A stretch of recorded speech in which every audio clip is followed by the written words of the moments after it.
And welcome to Cincinnati College of Mortuary Science here in Cincinnati, Ohio. Really excited for this campus tour because this is my alma mater. I graduated here in 2001 and it's been probably 15 or 16 years since I've been back here to visit. So a lot of memories going on. It's a very nostalgic day for me today to be back here. I'm excited to show you the campus, to check out the improvements they have made here and all the new things that they're doing. So let's go inside and take a tour.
Hey, I'm Jack Lechner, and I'm the president of the Cincinnati College of Mortuary Science. I came into the death care profession in 1973, and I spent 10 years as a licensed funeral director in New Jersey before deciding to serve the nation in the United States Army.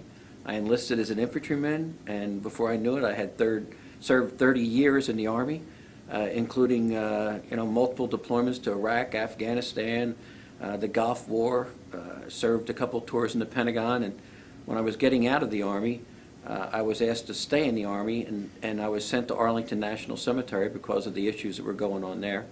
I spent 5 years at Arlington National Cemetery, finishing up my last year as the superintendent, and while I was at Arlington, I was approached by the Cincinnati College of Mortuary Science, and I accepted and was appointed the position of president and CEO in January of 2016.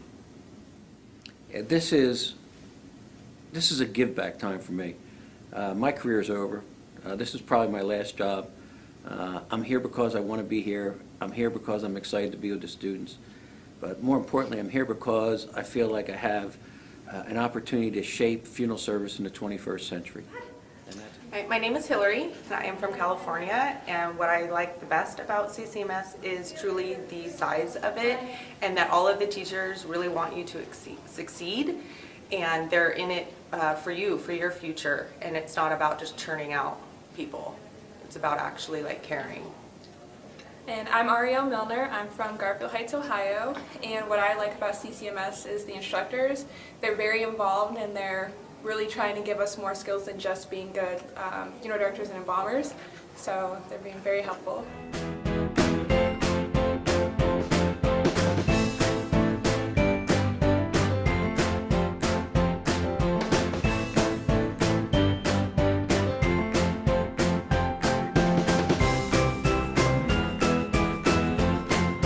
So we are here at the clinical lab. We're going to get a good tour inside with Wanda, who is the clinical director here at CCMS.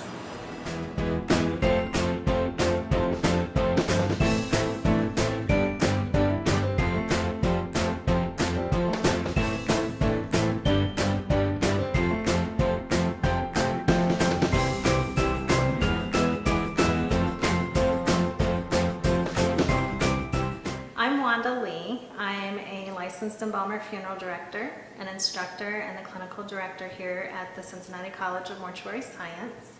And talking about our clinical lab, or introducing you to our clinical lab, one of the things that we really are proud of and are grateful for is the opportunity we can provide the students with embalming. So we have a relationship with a local anatomical donation program, which allows us to have around 500 embalming opportunities per year for our students. Because they are anatomical donors, they are donating themselves for education and research and learning, and they are preserved for a longer period of time than you would do temporary preservation for funeral homes. So with that said, we have to do a embalming process that is very similar to a funeral home setting, and allows our students to learn in that environment, you know, how they're going to prepare someone's loved one for a public visitation or some type of viewing in a funeral home setting. But then we also re-embalm them or re-inject them a second time for that added or extended preservation period required for donation. My name is Marky Mathis, and what I love about CCMS is mostly the community. It's a really good place to be, a lot of really good leadership.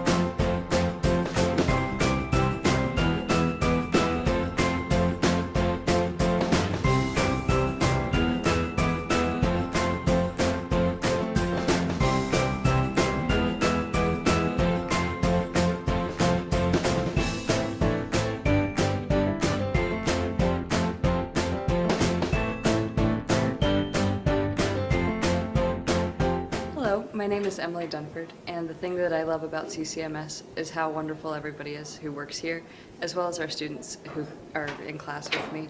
Everybody's very supportive, and everybody has the same goal, which is to help our community. Hi, my name is McLean Adams. One thing I like about CCMS is the immediate family kind of culture that I felt around here. I felt super comfortable from day one. Came in from Cleveland, Ohio, and just made friends first day, and the staff's super awesome, and it's just super comfortable here. Become president, what are the most immediate changes you made to curriculum or facility? Well, as most people understand, mortuary schools, funeral service programs, what happens is we are required to teach the American Board curriculum. Right. And it takes about a year to deliver the American Board curriculum. So most licensure is centered around that year of funeral school. Unfortunately, that curriculum is slow to change, slow to continue developing. There's a lot of good people working on it all the time, but again, it's slow to change. The client families we serve today, their needs are evolving much faster than the program is. So we've taken a lot of steps to move forward and to evolve the program. In the spring of this year coming up, we're going to break ground for the Educational Cremation Center. It'll have a state-of-the-art cremation system in there from FT USA. It can cremate in 75 minutes, has dustless processing station. We'll have alkaline hydrolysis in there. We're going to expand our pet loss program in the fall and use alkaline hydrolysis for the disposition of the pets. So we can teach the science of alkaline hydrolysis, and they can understand that at the same time with dealing with pet loss and the expanded pet loss curriculum. We've added a hospitality portion of the program that will be taught in that new Educational Cremation Center starting in probably about a year from the groundbreaking the following January. And there's some other things that we're developing for that program to include a funeral director only track. There's a lot of states, Ohio being one of them, that doesn't require mortuary education for funeral directors only. And so we want to make sure that that funeral director only gets some type of professional education before they get into the public. Because right now there is no attending of any specific class for just the funeral director No. licensure. Not, well, in the state of Ohio, no. They have to have a Right. bachelor's degree, but it can be in any subject, any discipline that they want. And then they serve a 2-year apprenticeship. And I think what the funeral director only track could do is we can teach bereavement, the soft skills of dealing with bereaved families, grieving individuals, the idea of pet loss and the grief associated with pet loss, and the details associated with disposing of the pet. We can also teach them very quickly about the ethics of the profession that are required. Get them certified in cremation. There's a lot of things that we could do in a 4-month program. We're planning on aligning the funeral director only program with the 4th semester. Okay. When it comes to body work here, what is your requirement in terms of how many preparations or what type of activities with preparations? Do you have to raise certain vessels? What are your requirements? Yeah, the embalming program is awesome. When I went to funeral school the first time, we didn't have a lab. And so the 20 of us in the class each went back to the funeral home we worked at, and what skills we learned was totally dependent on how good our preceptor was or how our preceptor ran his or her funeral home. Today, at the Cincinnati College of Mortuary Science, we do well over 500 embalmings a year. So there is plenty of opportunity for every student to go through their 3 semesters of embalming theory, and then while they're going through those 3 semesters, every week they have a lab. And then they're also allowed to volunteer for labs in between the semesters and on weekends. So a lot of students will come in and get embalmings over and above what the requirements are.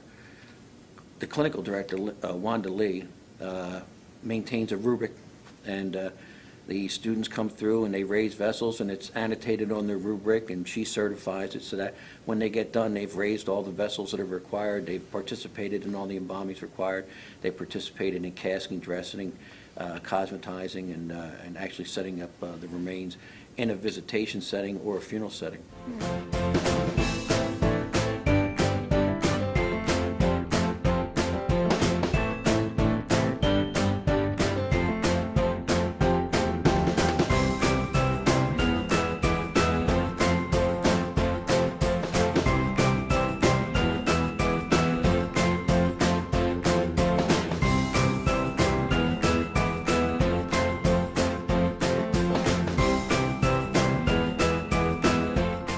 I came into the death care profession in 1973, and the cremation rate, the national cremation rate, was 5.69%. In 2016, most funeral directors understand that it hit 50%. In 2018, the numbers came out about 3-4 months ago, and the national cremation rate was 53.8%. NFDA, the National Funeral Directors Association, has extrapolated and done some statistical analysis, and they've determined that it'll stabilize at 80% in 2035. There are 57 mortuary programs in the United States, and none of them are teaching hands-on cremation. The cremation curriculum is about a 3.5-page outline, maybe a few more depending on the glossary and some other things you add to it. But the fact of the matter is it's inadequate for the amount of cremation that's taking place in the United States today.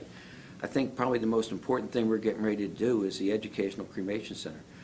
Not only will students end up making sure that they maintain a chain of custody with the deceased, they make sure that the identity of the individual is never disassociated from the remains. They'll make sure all the proper forms, authorizations, forms, the return of the remains all takes place under a strict chain of command, or chain of custody rather. And the other thing that's really important is to make sure that we add some ceremony to the cremation. In our cremation center, we have a visitation room, a viewing room that has a window you can look into the crematory. In addition to that, we'll have the remains on a slumber bed. It's so much easier to walk in and view a loved one on a bed than it is to view them in a casket. And with cremation, I think it presents the perfect opportunity for that.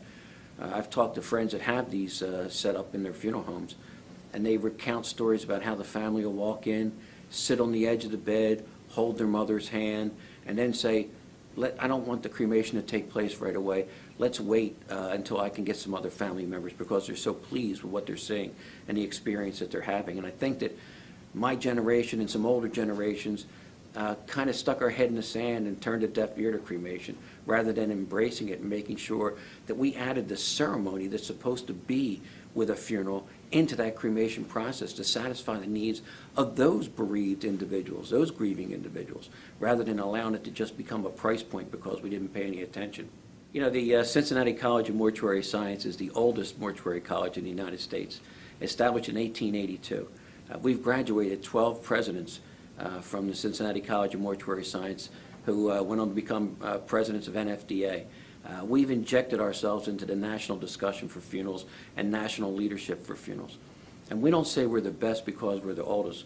We like to say we're the oldest because we're the best.